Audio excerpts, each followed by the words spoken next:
Para ir pensando y un poco en la misma línea, ¿no? Todos. Muy bien. Pues nada,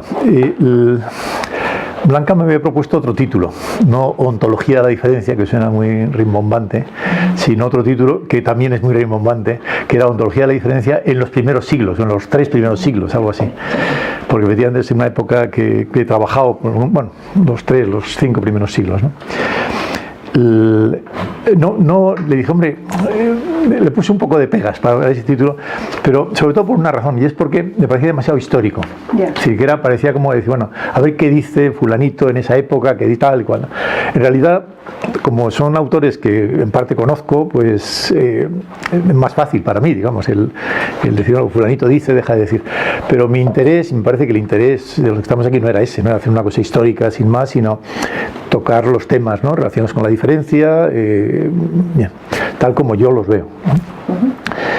Mi problema es que mis interlocutores son gente de esa época, gente que vosotros probablemente no habéis estudiado nunca y no os sonará el nombre, o si lo conocéis, a lo mejor alguno lo conocéis mucho, pero en cualquier caso, sea como sea, lo de menos son los nombres, ¿vale? Es decir, que yo puedo hablar de nombres, puedo citar a Porfirio, por ejemplo, ¿no?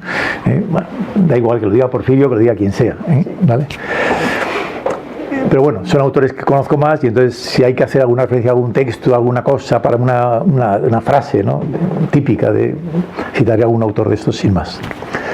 Esa es la primera observación.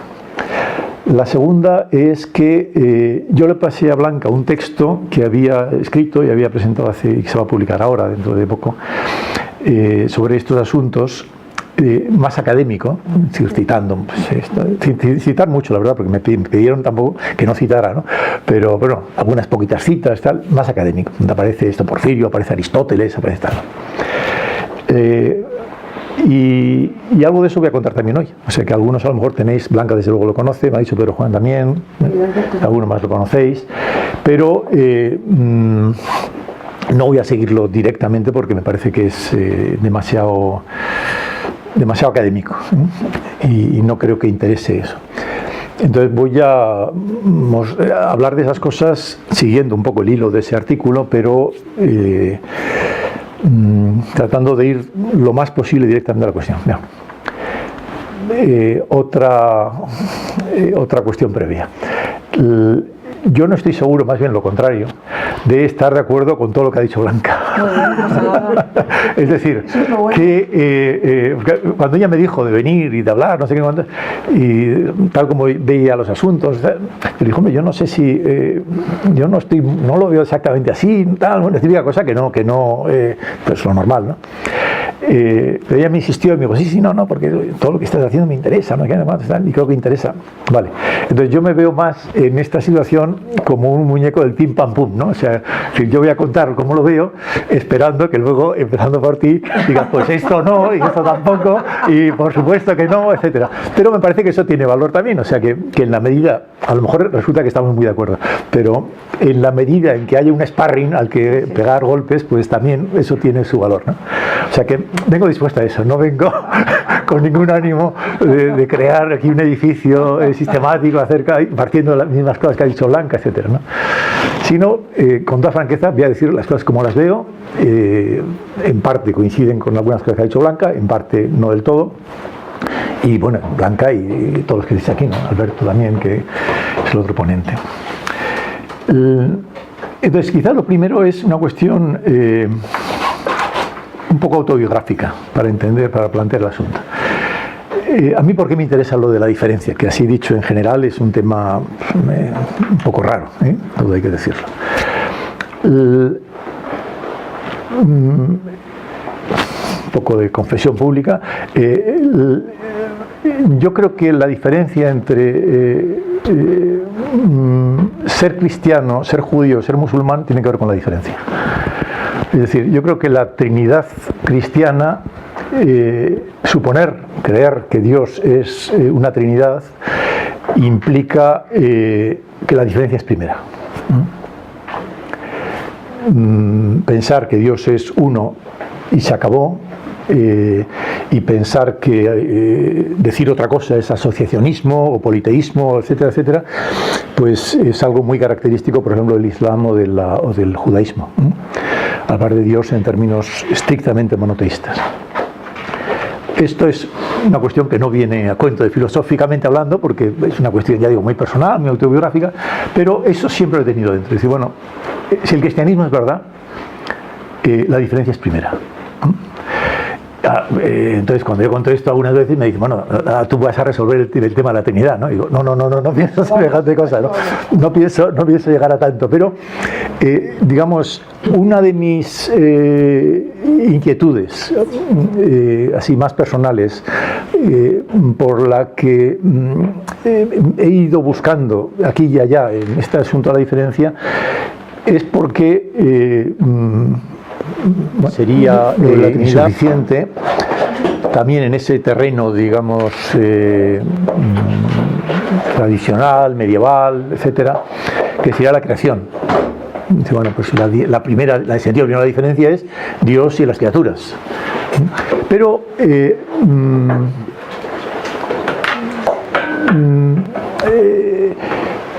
yo diría que es poco si lo comparo con lo que es la diferencia en la Trinidad. Y me parece además que el tema de la Trinidad puede ser la diferencia entre creador y creación puede ser enfocada de muchas maneras y por ahí yo creo que no es un camino especialmente útil, ¿no? El trasfondo polémico con el que se plantea ahora el tema de la diferencia, porque es un trasfondo polémico, o sea, estos posmodernos, digamos, o un Nietzsche o un Heidegger, ¿no? O otros autores, ¿no? Pero digo estos por ser los más así conocidos, ¿no? Cuando hablan de la diferencia y afirman tanto la diferencia, hay un objetivo contra el que van directamente, que es la unidad. O sea, todos estos autores, cuando afirman la diferencia, están criticando la unidad, así dicho de manera rápida, ¿no? Y normalmente son autores que no tanto se refieren a la unidad, digamos, de un Dios en sentido monoteísta, que les pilla ya muy lejos, sino están hablando de la unidad de los modernos. Es decir, por ejemplo, la unidad del marxismo, la idea de que toda la historia tiene una unidad, o la idea de que toda la realidad tiene una unidad desde el punto de vista de la naturaleza, o cuestiones de este estilo. O sea, o la unidad que promueve la ciencia, las ciencias naturales, en el sentido de una unidad de medida que te permite medir según esa misma unidad de medida todas las cosas, y a medida en que hay una misma unidad de medida todo queda digamos medido por la misma unidad. O, por ejemplo, contra la unidad de la dialéctica, en el caso de Deleuze. Deleuze tiene una enemiga, digamos, principal, que es la dialéctica, o sea, Hegel. En la medida en que tú piensas todo dialécticamente, todo culmina en una unidad de la razón, o todo, digamos, está dirigido por la unidad de la razón que piensa en la dialéctica. Entonces, la unidad de la dialéctica, tal como la plantearía Marx o Hegel o cualquier otro, es un tipo de unidad contra la que habla Deleuze. En general, bueno, y por supuesto la unidad de un Dios creador o de etcétera. Todo eso se da, por supuesto, pero no suele ser el punto de debate principal, porque considera que en estos autores que es un tema ya pasado, de alguna manera, ¿no?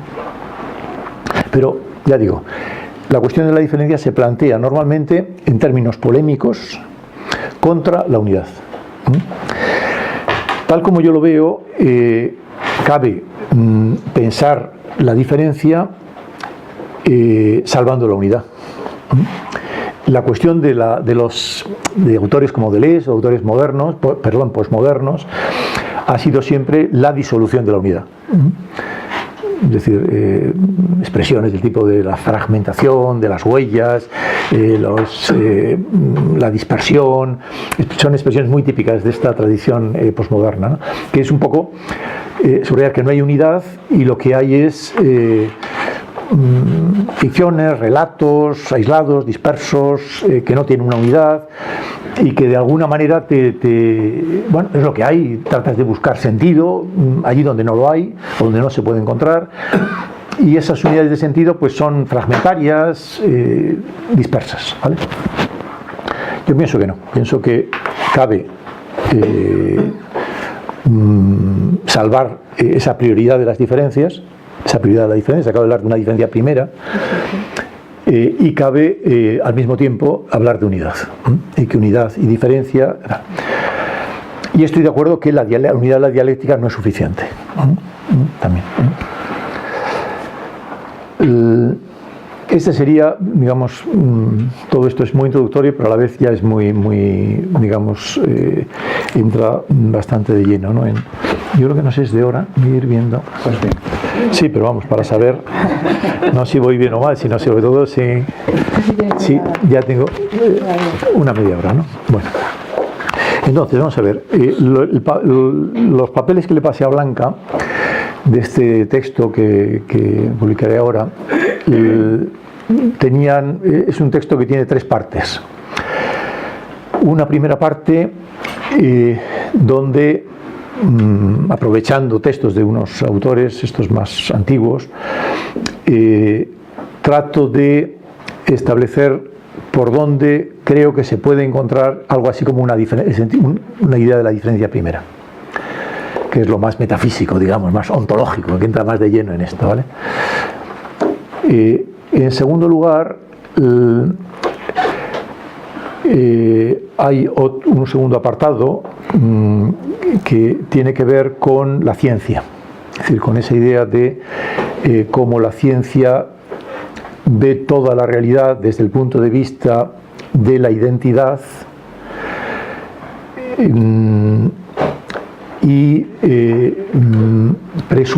tiene un presupuesto, a mi modo de ver, que es que las diferencias tienen como sujeto la identidad.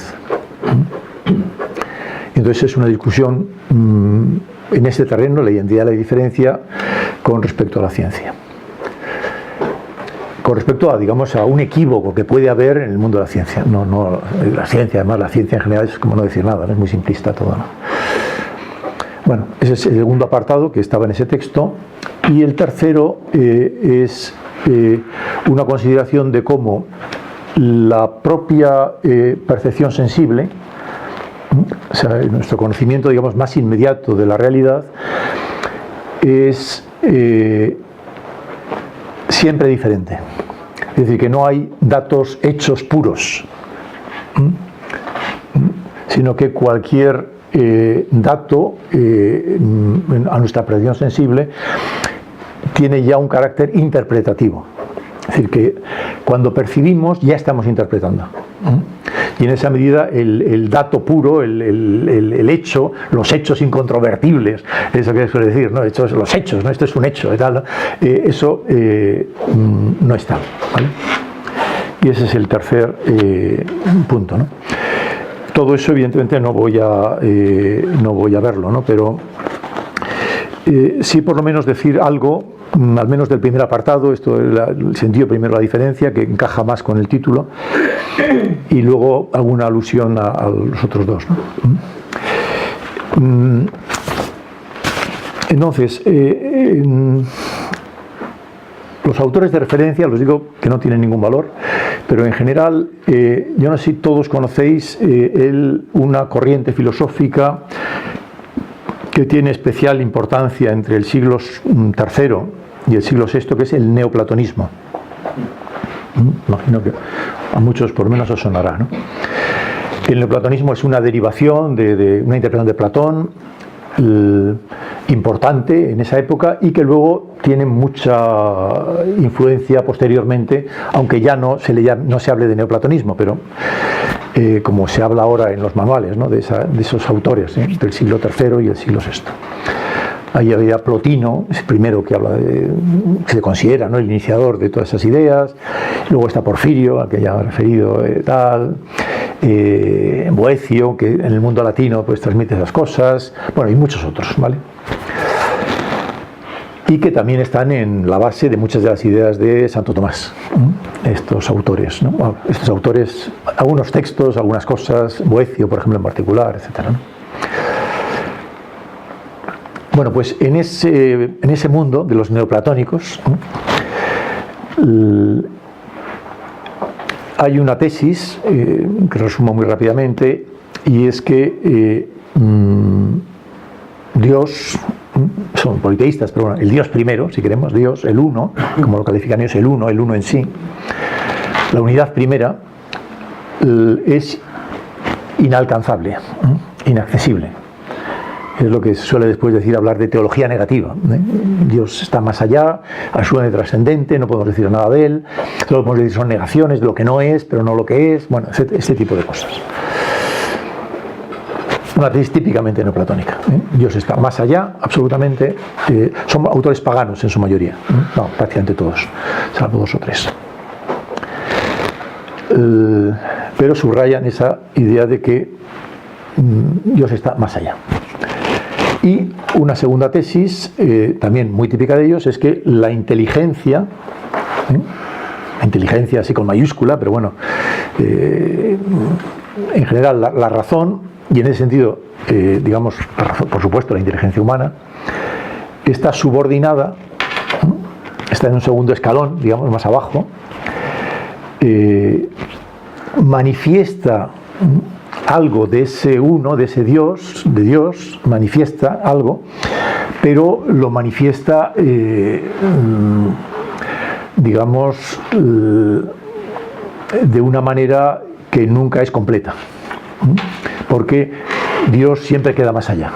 Entonces, lo que la inteligencia es capaz de mostrar es siempre eso, la manifestación de algo que por sí es oculto, con lo cual eso que está oculto, esa divinidad que está oculta, pues de alguna manera queda siempre, por decirlo así, siempre puede sorprendernos, digamos, ¿no? Ese es el esquema, digamos así, básico a niveles de diferencia. ¿Cuál es la primera diferencia, diríamos? Dios y la inteligencia, ¿vale? Entonces, hay un autor, que es Porfirio, pero da igual quién sea, que dice, bueno, esto se puede pensar de una manera muy próxima a Aristóteles, ¿no? Porque es un neoplatónico que dice, bueno, Aristóteles en realidad decía lo mismo, ¿no? Aquí hay que cambiar un poco las palabras. Y él cambia las palabras diciendo, a Dios, al uno en sí, del que habla Plotino, podemos calificarlo como el ser. Él habla del ser como infinitivo, ¿no? El einai, ¿eh? Lo que luego los latinos dirán el ese, el ser, ¿vale? El ser puro, ¿eh? Dice, el ser puro, el ser cazaros, el ser absoluto, el ser a secas, digamos, ser sin calificativo, sin nada, ser, ¿no? Que es precisamente eso, inalcanzable, inabarcable, tal, no podemos decir nada, el ser puro, que es ser, ahí te quedas, ¿no? Los ojos en blanco y no avanzas, ¿no? Y dice este tal Porfirio, dice también, bueno, Porfirio es de hacia 300, año 300 más o menos, para situarlo. Y dice, bueno, ¿y la inteligencia qué es? La inteligencia, ¿qué es lo que está en la inteligencia? La inteligencia lo que está es los entes. O sea, no el ser puro, sino el ser que se manifiesta en algo que es. Eso significa ente. Algo que es. O sea, no simplemente el ser puro, sino el ser ya diferenciado, unos seres, unos entes diferenciados unos de otros. Entonces, conclusión, que él dice, bueno, lo primero es la distinción entre ser y ente. Eso, para los que os hayáis interesado por Heidegger, ya en época actual, es lo que Heidegger llama la diferencia ontológica, que es algo muy popular, digamos, en filosofía y muy que se toma a veces un poco a burla, ¿no? Porque bueno, Heidegger, la diferencia ontológica para arriba, ¿no? Y el tema es la diferencia ontológica, etcétera. Y yo, vamos, cuando explico estas cosas a los estudiantes o a otros, digo, bueno, pero, o sea, Porfirio hablaba de la diferencia ontológica, ¿no? Pero y Boecio, ¿no? Que suena peor todavía, ¿no? Que es un autor del año 500 ya latino y que suena ya escolástico y carca además y tal, ¿no? Digo, sí, no, es el tema además, es el punto, ¿no? O sea, la diferencia ser y ente, ¿no? Y dice, bueno, sí, pero claro, será otra cosa muy distinta. No, se parece bastante a lo que dice Heidegger, o sea, porque se parece bastante. Bueno, digo todo esto porque al margen de autores, de épocas, de quién lo diga y quién deje de decirlo, yo sí comparto bastante la tesis de que si hay un sentido primero de la diferencia, va en esta línea, ¿vale? Tiene que ver con la distinción entre ser y ente.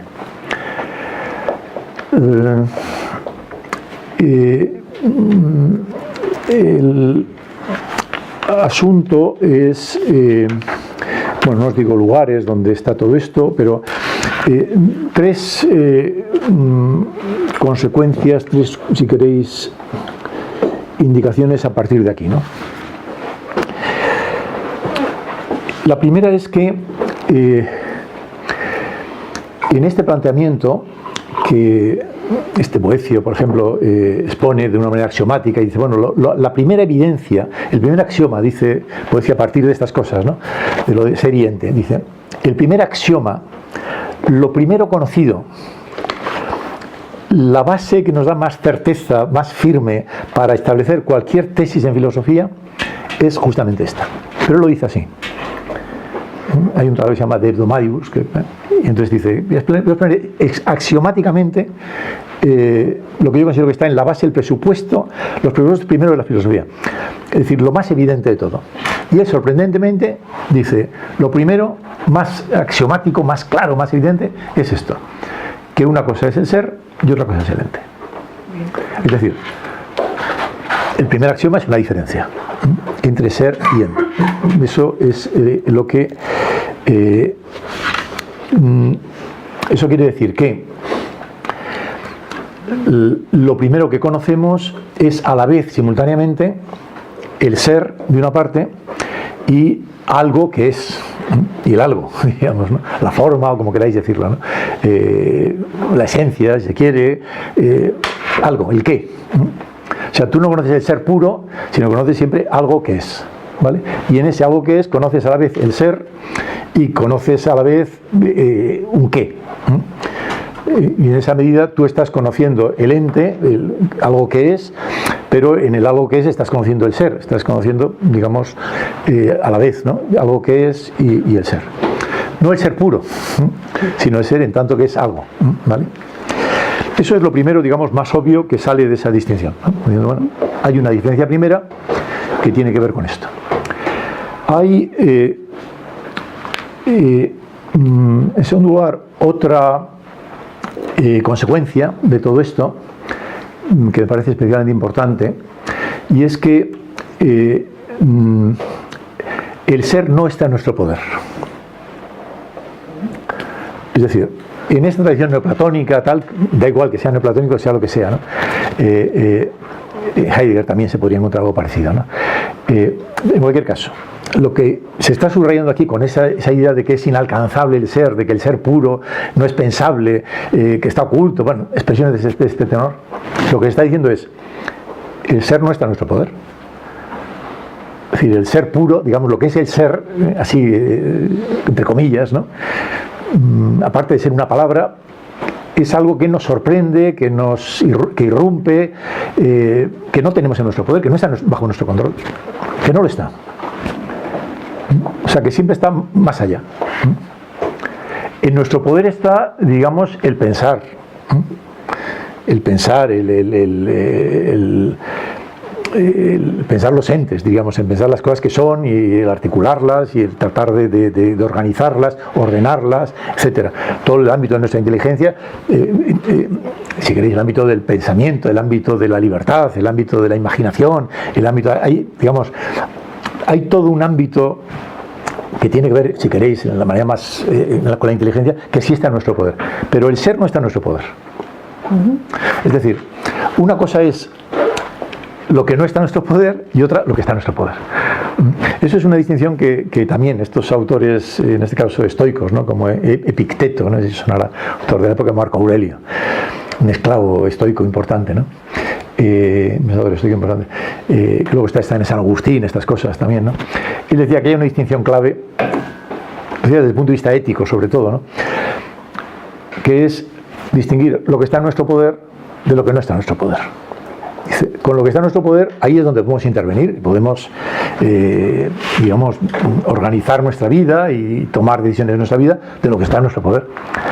Con lo que no está, ahí lo que hay que hacer es adaptarse lo mejor posible, adecuarse un poco. Esto no está en mi poder, pues bueno, a ver cómo lo conllevo, digamos, cómo esto se puede, pero es una distinción que Teto, por ejemplo, dice es clave.